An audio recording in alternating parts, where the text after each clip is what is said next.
Hoje nós vamos tratar do tema de sistema respiratório nos animais de produção. Vocês precisam pensar em sistema respiratório que os animais, quando saem da água e vão conquistar o meio terrestre, desenvolve todo um sistema de tubulação para coleta desse ar e depois ele entra para uma ventilação dentro de um saco, de um pulmão, né, onde vai ter ali os alvéolos na sua menor unidade para ter a troca de gases. E é o que a gente chama de hematose. Então esse fluxo ele tem que ser contínuo, essa troca desses gases para renovação no sistema circulatório de oxigênio e a liberação do gás carbônico, o resultado do metabolismo ali do animal. Para iniciar, quero que vocês imaginem que, como se fosse um Lego, né? Nós temos a caixa craniana, o espaço aqui de nariz, da cavidade oral, toda essa condução do que entra no nariz e na boca, na cavidade oral, passa por um espaço comum que nós chamamos de faringe.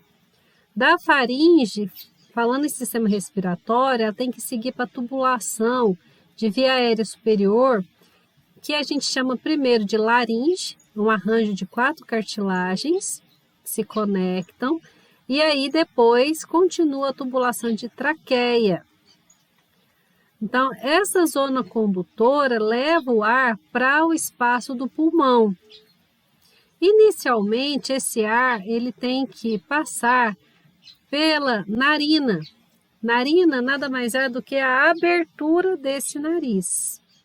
Esse espaço onde você pode ter um espelho nasal, que pode ter pelos, né? Ele já retém primeiras sujidades, né, que vão entrar já é barrado aí nessa região.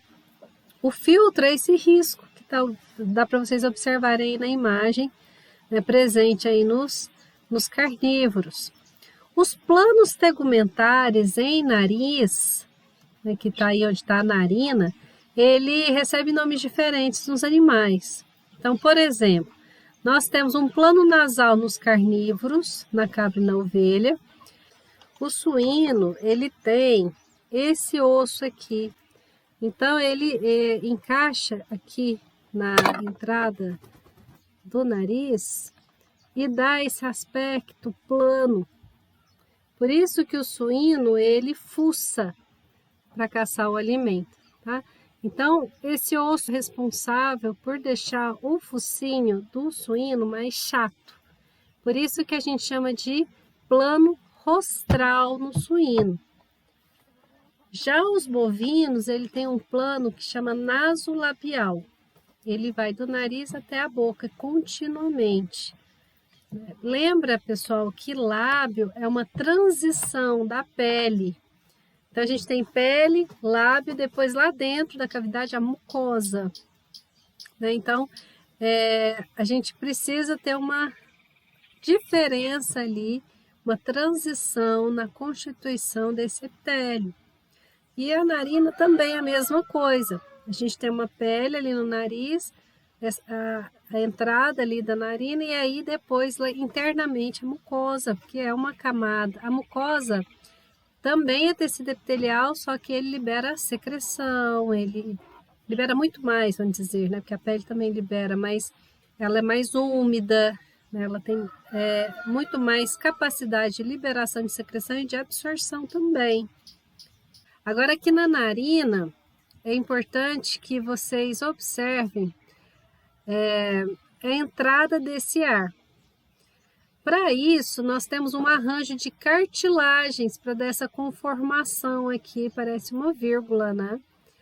Então, nós temos no centro uma cartilagem nasal, um septo, na verdade, né? O septo, que separa o nariz direito do nariz esquerdo, tá aqui representado de cor de rosa, esse septo nasal. O assoalho do nariz é o palato duro, depois ele continua como palato mole, e aí a gente tem o arranjo de ossos turbinados, que nós chamamos de conchas, né? E são revestidos também por essa mucosa e também uma continuação que nós temos aqui na entrada dessa narina de cartilagem. Então, nós temos as cartilagens laterais, dorsal e ventral. A cartilagem acessória lateral não tem no equino. Em compensação, ele tem as alares. Pessoal, ala vem de asa.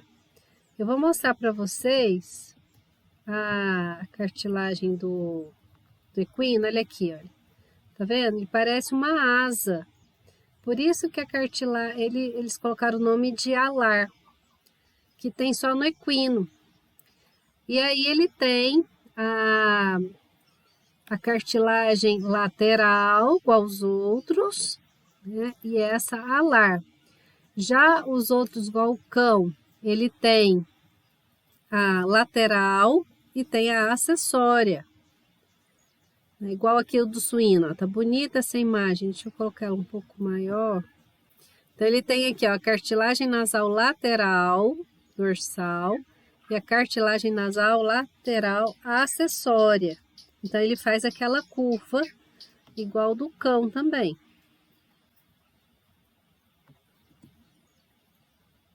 Outra característica interessante é que em equinos, a gente tem ele tem uma característica especial, que é passar uma sonda que chama de nasogástrica. Então, ela entra pelo nariz e segue até chegar no estômago.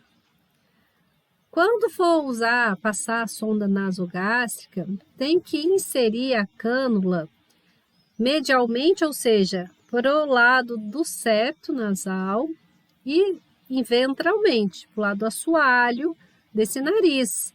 Porque você tem que evitar o que a gente chama de divertículo nasal. Esse divertículo é um saco cego que tem no nariz, característica do equino, e ele fica dorso lateral. Então, se vocês observarem aí nessa imagem, está muito bonita, vocês veem que ela tem essa dobra aqui, ó. Então, lembra que eu falei que parece um C a entrada do nariz dos animais? Deixa eu voltar aqui, ó. Olha lá desse cachorro, ó, a abertura, parece um C, porque são as cartilagens laterais, né, e a acessória, faz essa voltinha. Já aqui do equino, ele faz da outra volta, aqui lateralmente. A gente chama isso de divertículo nasal. Nada mais é do que uma dobra de pele no dorso da narina. Então, quando for passar a sonda, tem que evitar a lateral, porque senão a cânula fica cutucando aqui e não segue o seu trajeto pelo nariz. Também nós temos os termos, vocês podem achar isso nos livros, então não se assustem, que está aqui, ó, comissura. Comissura, comissura. Comissura dorsal, comissura ventral. Pessoal, comissuras são encontros. Então, quando encontra uma dobra de pele com outra dobra de pele, é uma comissura e também comissura. Aqui na boca é fácil vocês entenderem, ó. Comissura lateral aqui da boca e a comissura lateral, labial, né? Comissura do quê, né? De lábio, lateral direito, lateral esquerda. Tá vendo? Que encontra. E no nariz também, aí no caso do equino, porque o equino tem esse saco cego lateralmente. Então, forma uma dobra, um encontro. A abertura, ou seja, o ósteo do canal do ducto nasolacrimal, né, é possível também da gente canular ele. Caso o animal tenha obstruído o canal que vem com a lágrima, né, ele sai do saco lacrimal aqui medialmente, né, no cantinho do olho, e a tubulação vai escorrer lá dentro do nariz, no assoalho também do nariz, próximo à narina. Como é grande a abertura no equino, então é possível a gente passar uma cânula, caso tenha entupido, tenha alguma infecção aí, né? Olha que linda essa imagem do cavalo, no corte aqui, transversal do nariz dele. Então, vocês observem que nós temos um septo nasal, ao centro, separando o nariz direito do nariz esquerdo. E o arranjo daqueles ossos turbinados que eu falei, que se organizam em espiral. Eu vou mostrar aqui para vocês de um bovino.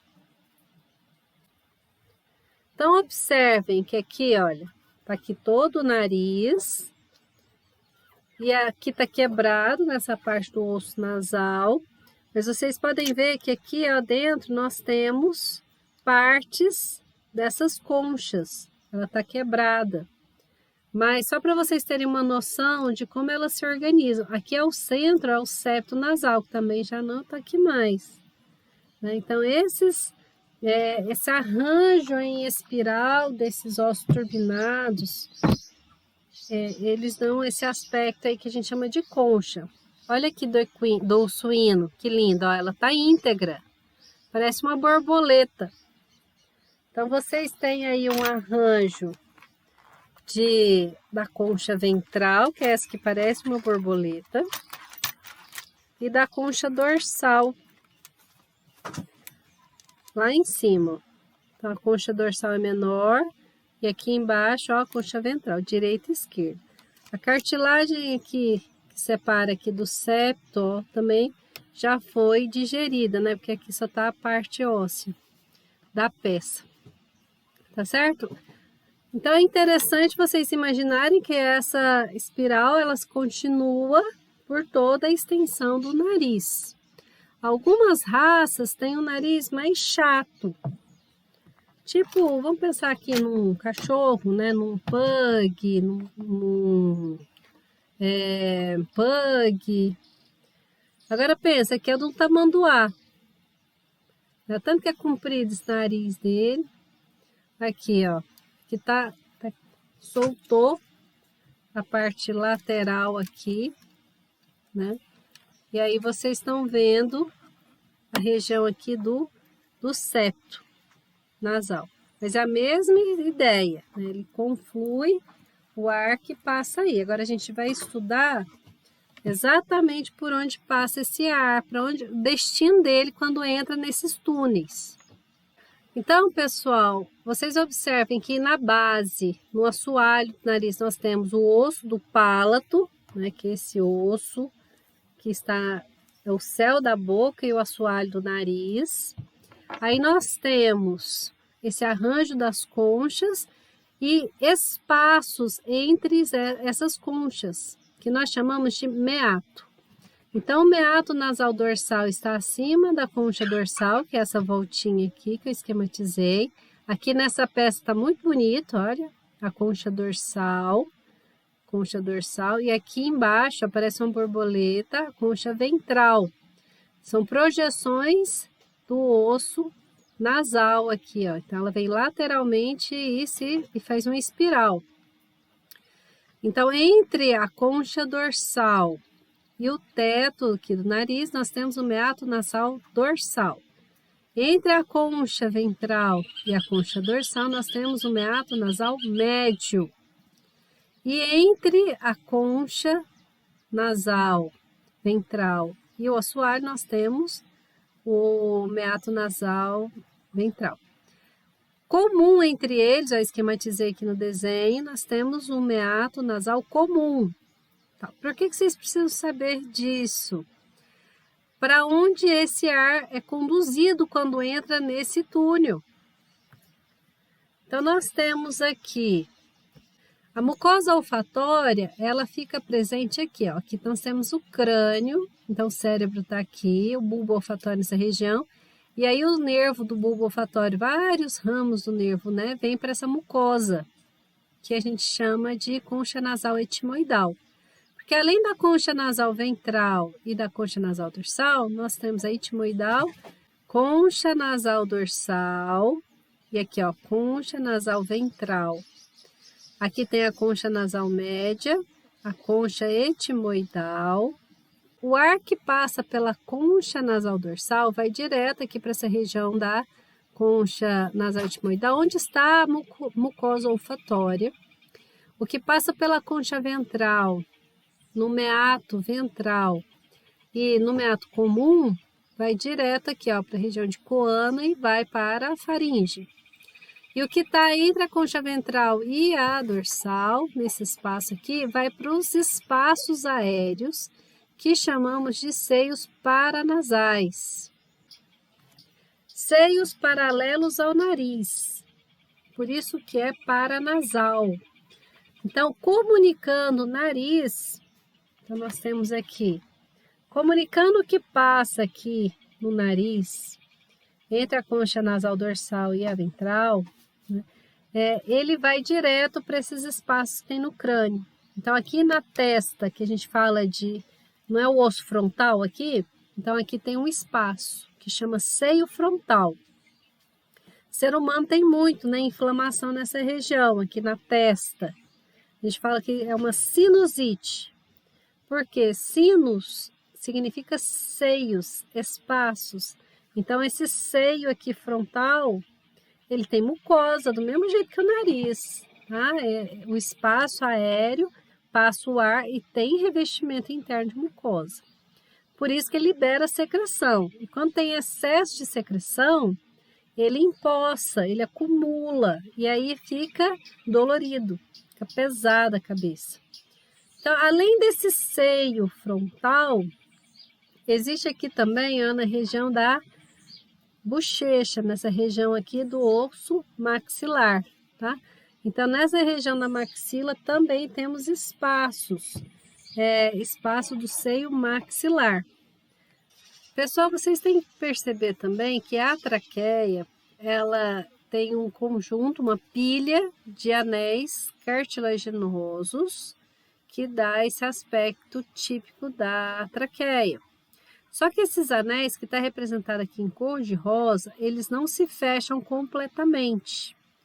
E aí, dorsalmente, a gente tem esse aspecto, ó, ele afunda aqui nessa região, né, do encontro dessa curva dos anéis.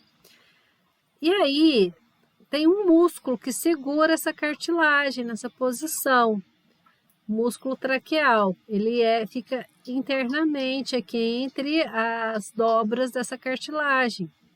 Só no cão que o músculo fecha a cartilagem externamente ao anel da cartilagem. O anel não, é esse encontro, né?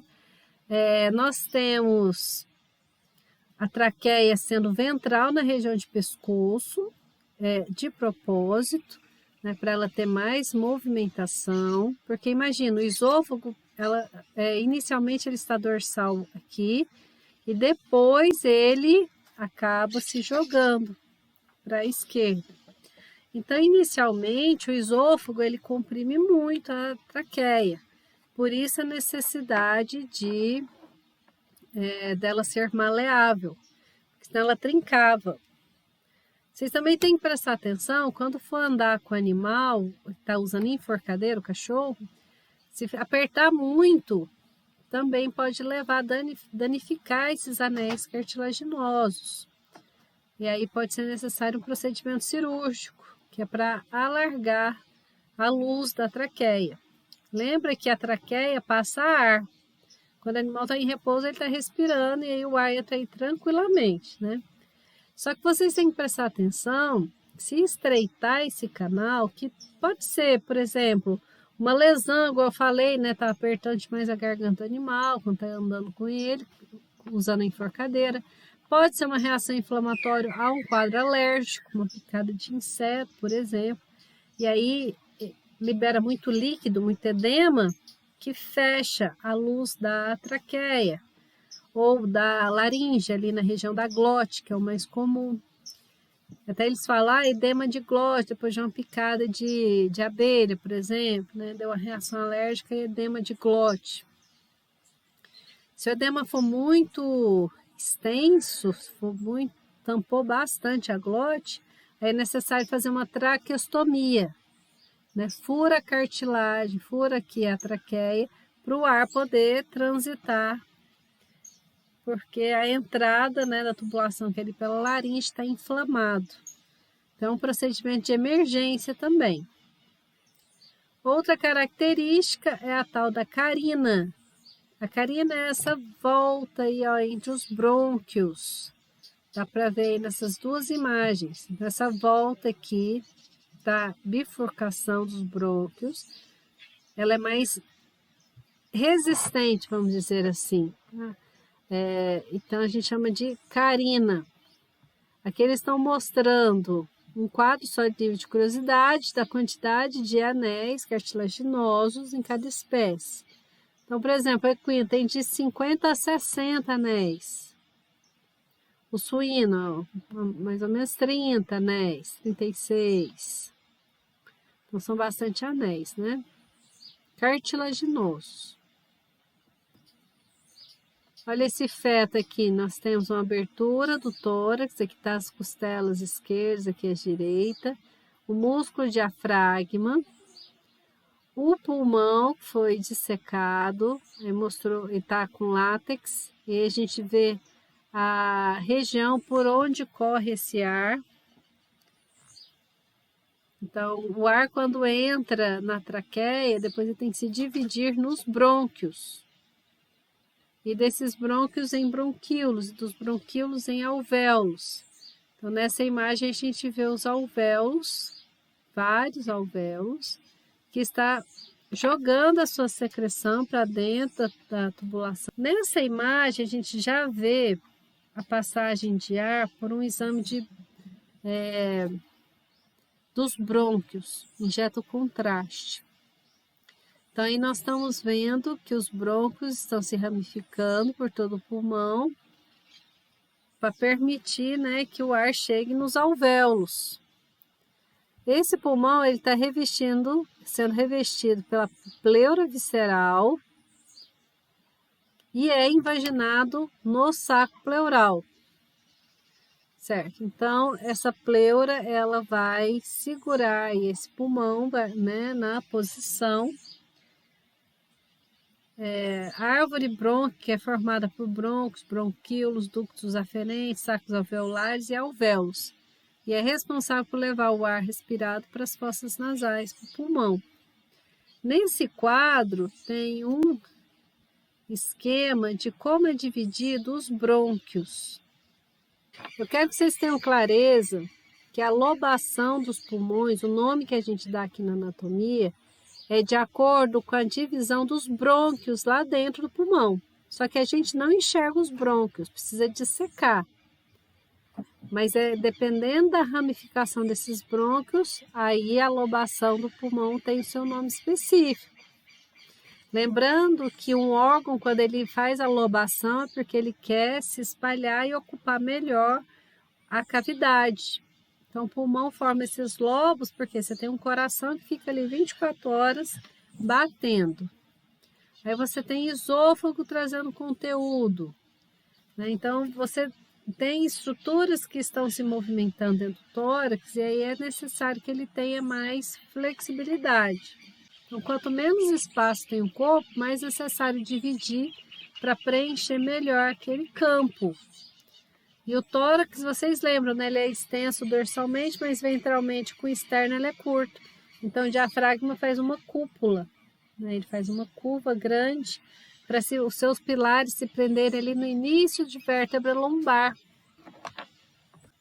Aqui no bovino a gente tem, olha, o lobo cranial, parte cranial e parte caudal, o lobo caudal e o lobo médio. Isso aqui na direita. Vamos voltar lá no quadro para vocês verem? Olha lá, bovino. Direito. Lobo cranial, parte cranial, lobo caudal, parte caudal, lobo médio, lobo acessório. E tem um lobo caudal. Beleza. Então, observem também que tá bonita essa imagem aqui, mostrando o pulmão na vista lateral esquerda, que ele tem menos subdivisões que na direita. E na face diafragmática, ele também assume uma forma de cúpula por causa do diafragma. A veia cava atravessa, né, o músculo diafragma para ir para a região de dorso ali do tronco. E aqui está mostrando a volta da pleura mediastínica, que é que segura também o pulmão no tórax. Aqui está mostrando, olha que interessante, né? As lobações aqui no bovino, e vocês já podem comparar com o pulmão aqui. Então, o ruminante, ele tem essa característica de ter um outro lobo, que chama lobo traqueal, porque ele sai direto da traqueia e resolver dar esse nome. E ele se joga para o lobo direito. E aí ele vai para o lobo cranial. Lembra? Lobo cranial, parte cranial, lobo cranial, parte caudal. Ele tem um lobo médio e um lobo caudal. O lobo acessório está envolvendo o coração. Aqui no cão, olha lá, também a mesma coisa. Ele tem a parte lobo cranial, subdividido. E ele tem o lobo caudal. E o lobo acessório aqui envolvendo o coração. Ele abraça o coração. Já com relação à respiração das aves, o que muda basicamente é porque a ave ela não tem diafragma. Então a necessidade de puxar o ar, e quem vai fazer muito isso são os músculos intercostais, que vão inflar e vai permitir que entre mais ar dentro dessa traqueia, que vai para esses brônquios, bronquíolos e alvéolos, né, para ter troca gasosa ali dentro do pulmão. Então, qual a estratégia que a ave fez? Ela criou sacos aéreos que estão conectados com esse pulmão. Então, o ar passa por esses sacos aéreos, né, e vai seguindo para o pulmão. O pulmão, nas aves, ele é muito aderido no dorso da cavidade. Olha aqui, ó. Ele fica bem preso lá mesmo, porque ele não vai inflar. O ar passa por lá, tem troca gasosa, mas ele não expande igual nos mamíferos. Então, ele é protegido pelas costelas. E aqui está explicando o ciclo respiratório. Então, primeiro o ciclo de ar, ele é inspirado, segue para o pulmão, e aí os sacos aéreos caudais, e na expiração o ar retorna para o pulmão, seguindo para a traqueia. Depois tem um outro ciclo. Esse ar inspirado segue para o pulmão e sacos aéreos, e na expiração retorna para o pulmão, e depois segue para a traqueia. Na expiração, acontece a contração muscular da parede do tronco, reduzindo o volume corpóreo para aumentar a pressão nos sacos aéreos, forçando o ar a entrar no pulmão. Então, a gente tem um esquema aí, né, dos sacos aéreos envolvendo esse pulmão, só para ter uma noção da disposição deles. Então, a gente tem sacos aéreos cervicais, são próximos ali ao pescoço, claviculares, torácicos, caudais, torácicos, craniais e os abdominais. Também é interessante a gente estudar nos peixes. A gente tem em peixe as brânquias, que elas funcionam como um filtro também. Só que aqui no caso de água, porque o oxigênio ele está imerso na água.